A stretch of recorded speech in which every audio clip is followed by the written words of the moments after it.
are you? Good morning. Morning. Hello, everyone, and welcome to this week's Small Business Chat. How are you doing this fine and pretty much cold morning? I think December is here. I think so. And apparently snow is predicted in certain parts.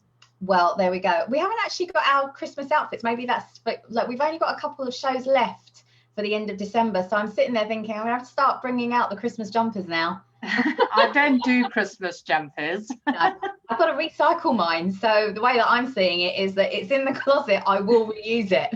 Okay, right. Next week, I'll hold you to that. So hello everyone, welcome to joining us here at Small Business Chat.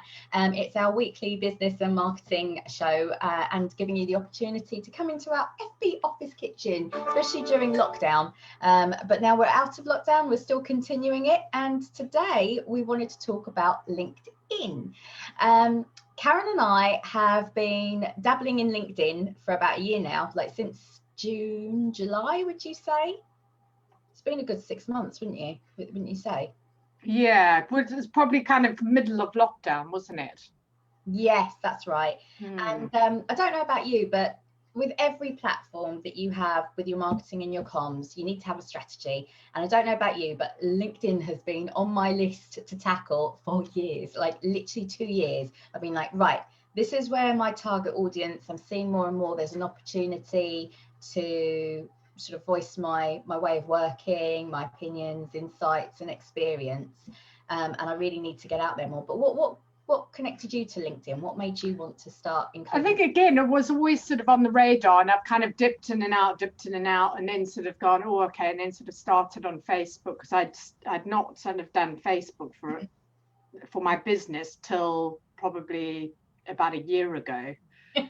And so it was one of those things. I was doing a lot on my personal profile, but not a page. I was just like, oh, just another platform to focus on. And I was quite busy at that time on Twitter. Yes, you were. So I was using Twitter a lot, which was really good where I'm based. It was quite active, but I kind of stopped all that, and I was doing a little bit on Facebook. I thought, I really need to go and revisit LinkedIn again, because that's where the connections are that you're going to make, I think. And I have no problem saying this. I have been quite resistant. Like, it's obviously, if I want to do something, I'll do it. As soon as I saw Instagram, I loved Instagram. I loved the tribe. I loved the way that it worked. I felt like I was getting much more engagement and sort of a bit more connection. So I sort of threw myself all in. But LinkedIn has taken me a little while for me to get started. And to be honest, I would not have done this without Lynn Stainthorpe. Shout out to you, Lynn. Because I think she's LinkedIn's top voices of 2019. So this lady not only produced, and I love her content. And we've talked about her before, and we've even had her on Facebook Live. But again, just looking at her content and actually going, this is stuff that I want to engage with, and I want more stuff like this. Really made it so much easier. And again, her network, introducing and finding more people like that and loving their content, really found a great synergy there around it. But I've got to be honest, I was really resistant, and even then it's taken me a little while to find my flow, because like most things when it comes to content, you do need to prepare, you do need to plan and create, and you need to make that time to do it, and it is a commitment. And some weeks I do really well, some weeks I don't, but again, I think I'm trying to get better in it. But in 6 months, like even since June, that's been my key challenge to overcome. What were your previous like maybe your previous ideas about LinkedIn that you feel like? Well, I think it did, it used to be, years back was really, really busy. And then I think it went a little bit sort of tumbleweed for a while, or maybe that was just my impression. I think you fall in and out of love with certain social media channels, don't you? And so I think that's when I kind of moved away. And then it was sort of like I was sort of hearing these things about all this action happening on LinkedIn again, and thought, well, I must, go back and revisit it. And I think initially it was just like, oh, it's just something more to add to do. Another thing that I've got to sort of watch and follow through. But so it was sort of overcoming that challenge, but also I think writing, what content was I going to write? What was I going to put out there? And it's sort of that that block of, oh, you know, not enough time to write stuff, or what am I going to write about, or am I expert enough to be posting stuff out? I think that's kind of the challenge, the barrier that I've now overcome by kind of, you know, getting in there and throwing myself in. And I think this is the same for any group, I would say, any social media platform, which I wouldn't class LinkedIn as a social media platform. I would just see it as more of a professional platform. And the same as you, I've had some preconceived ideas. I've seen it was very grey, it was quite lifeless, it was very much chest beating, these are my achievements, way me. And there wasn't much interaction or connection around that, which, you know, again, I love to hear these things because I do want to support my friends and my colleagues who have done really well. But, you know, I think that, and that there is some people that don't particularly like the fact that some people are posting on Facebook, the same type of Facebook post that's going on LinkedIn. But I'm loving seeing the complete range of it, you know, and I think what's really important is that it is a networking platform. Find the right people that you connect with and the style that you like. And then, you know, what I love is that you've almost found your tribe of people that will have similar content that you go, oh, this is really making me think, or actually this is providing value to the way that I'm working, or actually I think that this could be of benefit to my client, you know, so I can refer, which is wonderful. And I think the quality of the content is a lot better as well. You know, it is more serious and business related than Facebook, but you don't have to wade through lots of stuff to get to the good stuff. Yes, that's true. It has refined it a little bit more. The other barrier that, and quite interestingly, having not even done it as much, like literally since June, July, and yet still getting questions from people that have seen my content, and I'm like, if I'm just getting this benefit from just starting, imagine what it's like when you do find your flow and you're doing this properly. But the barriers that I've heard from them is that they're a little bit more nervous about sort of like trolling might be the other option, the other factor, which unfortunately, no matter where you are, no matter what platform you're at, you will get somebody that might post a comment that might not be as wonderful and as accepting. But that's the joy again of having a good network around you. But also knowing the fact that, you know, you can have a difference of opinion, and this is a great, you know, way to showcase debates. I know I really enjoyed getting to know more PRs, for example, but we don't necessarily work the same way. And I can see a benefit, and I don't see that as competition. I just see it as, well, actually, surely that would mean that if somebody came to me with a certain PR requirement, it means that I can refer them to somebody who can fulfill that role and not sort of give myself a headache. And I'm sure the same thing for you with websites. You know, absolutely. I mean, there is a lot of people, you know, posting who do similar to what I do, but you know, they're posting different things. They've got different kind of audience, a different style, different values. So it's a place where you can really build up such a great network of connections, and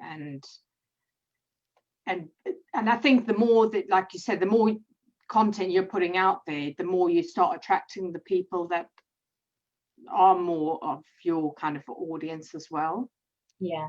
And one question I was going to ask you specifically is that I know that you have found huge benefits in terms of industry, so sustainability for you and who you've met and networks and events. So do you want to talk a little bit more about that? Like, how has that been? Has that been a surprise for you, or have you been?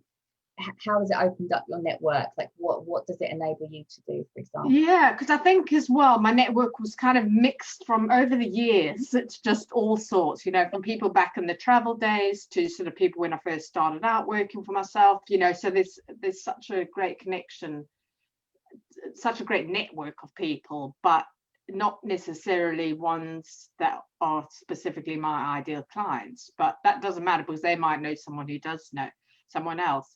But so what it's done for me is, by getting out there, posting more, and even if you don't post, just start out by engaging on other people's posts, liking, commenting, sharing, get involved in the conversation. And as you say, it's your opinion and point of view, so you don't have to worry about what other people think. You know, this is about discussions and having differences of opinion.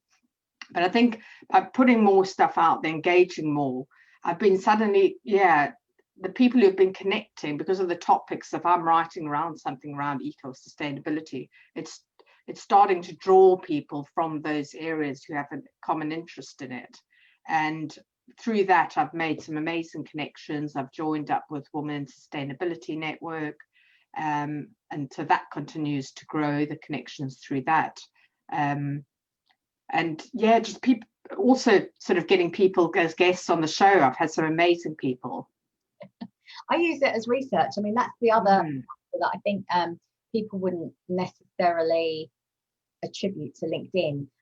So again, with a PR marketing hat on, I would use LinkedIn for partnership opportunities. So if I'm looking for a marketing director, if I'm looking for a partnerships manager for brand on brand activity, that's why I would jump on LinkedIn, and it was really helpful for that. But you are absolutely right. I am now asking questions about subject topics and almost testing the waters to go, is this going to get a lot of interest? Are we getting some interesting viewpoints in here, or do we have lots of advice that we can then put into this show, for example, like this, small business chat?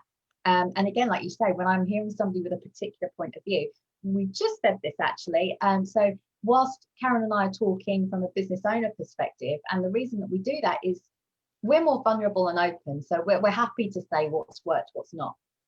And I think we don't find that enough. And that's why to create an environment where you can be open and go, oh, it's maybe not as easy, or actually I have those challenges too. How have you overcome them? What could I try? That's what we're trying to do with this chat. But also then there'll be a point where we'll need to get the expert in to actually take you to the next level. And that's been really good, because I'm like, oh, I need to speak to you. Yeah. You as well. There are. I mean, you can be very tactical on there. And I mean, I used to do LinkedIn training many years ago.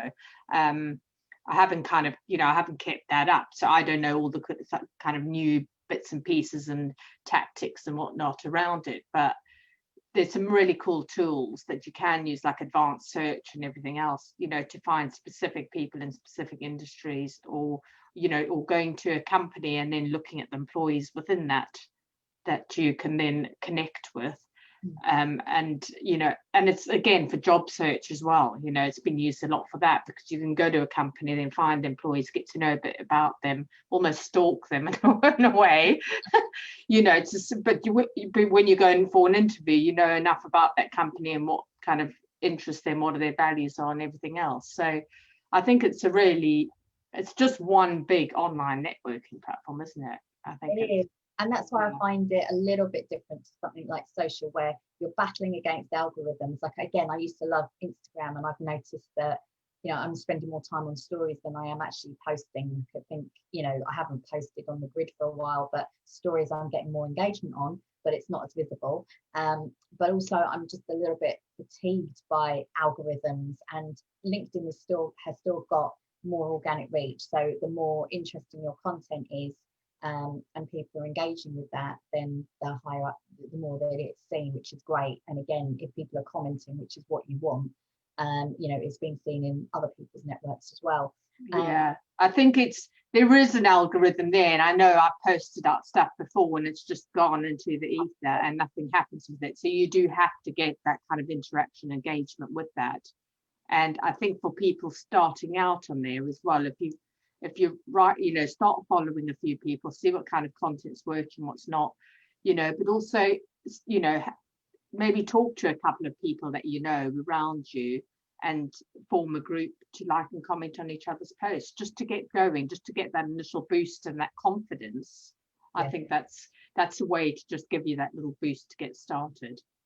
And again, even if you're not getting a like or a comment, or not as much as you want straight away, just bear in mind that someone's always watching. Again, I'm always surprised, no matter what platform I'm on, that if I'm being particularly active, someone will say, oh, I'm really liking your posts on here, or I really liked what you said there, or I've had yet another notification come up, which is, so I see what you're doing. And it's all positive and everyone wants to support, but actually you just don't know who is watching. I've literally, it's not even been about getting new clients, to be honest. For me, my networking is always about collaboration, strategic partnerships. And it just happens that the client referrals might come out afterwards, which had happened, which I've been really grateful for. But it's because they know how to match me up with my ideal client, because I'm talking about it. I'm talking about my viewpoint. But also, I would say that as well as sharing and reciprocating that, which is truly important, and it's the art of networking. We've forgotten that there was a brilliant post that Emma did in our that we had just commented on about the type of networker you are, and I still think these offline rules still apply online. So are you somebody that just wants to take, like, what's in it for me? Are you? I thought this was a brilliant post, actually, and I've commented on it. But again, are you someone that matches and just reciprocates, just I'll do this and you do that, or are you a giver? And I'm definitely finding the benefits of finding the givers and interacting with them, for sure. Yeah, and again, if you go and view someone's profile, then they'll see that you viewed that profile, and then they might connect. So there are different ways of making the right kind of connections and getting noticed on LinkedIn. I think by commenting, liking, sharing, or viewing profiles, it's an alternative to tagging someone, which is a bit more in your face.